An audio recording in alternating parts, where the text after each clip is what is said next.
Namaste. I'm Dr. Robert, and today on 5-ish Minutes with Dr. Robert, my subject is Adhikara.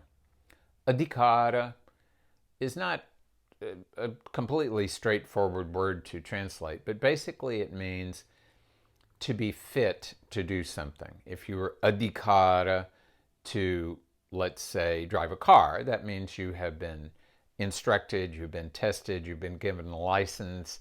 That means you're fit to drive a car. Adhikara is a very important concept in Sanskrit because when an individual is looking for a teacher or when a teacher is looking for a student, there is always the question of Adhikara. If you look in the text of, for example, Ayurveda and Jyotish, you will find that usually listed in the text is a list of desirable characteristics that are meant to appear in a potential student.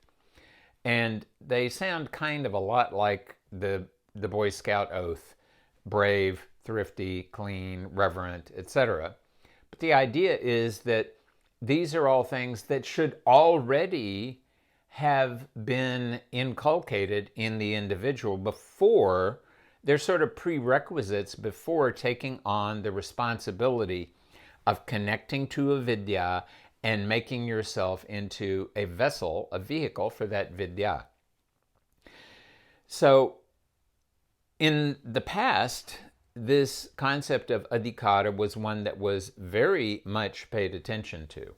Nowadays, of course, we're in the commercial world, and it's more like everybody who has money and is still alive, is a warm body, is a person who is adhikara. So this is exactly what is not the case. And if you want to study something, you should find out for yourself if you are adhikara. And if you want to teach something, you should know whether you are adhikara. And hopefully you have a teacher who is evaluating whether you're adhikara or not. If this applies to Ayurveda and Jyotish and Vastu and Tantra and so on, it applies even more to serious spiritual practices. In this regard, I am reminded of a story about Guru Maharaj, Ram Viswambar Das Ji, and someone that I have known for many years who lived in Bombay. And this gentleman, and we are talking now about approximately 60 years ago, went to visit Guru Maharaj,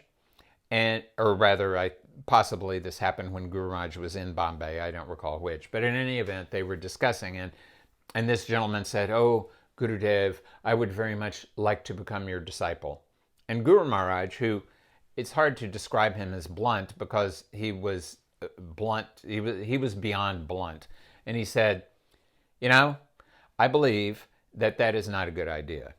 Because if you become my disciple and you do not do something I tell you to do, or you do something I tell you not to do, then you will be guilty of Guru Droha. That means, Guru Droha, an offense against the Guru. And that is something that was quite terrifying in the past and was always terrifying when it referred to anything having to do with Guru Maharaj. So Guru Maharaj said, instead, why don't you be my devotee for the next 12 years?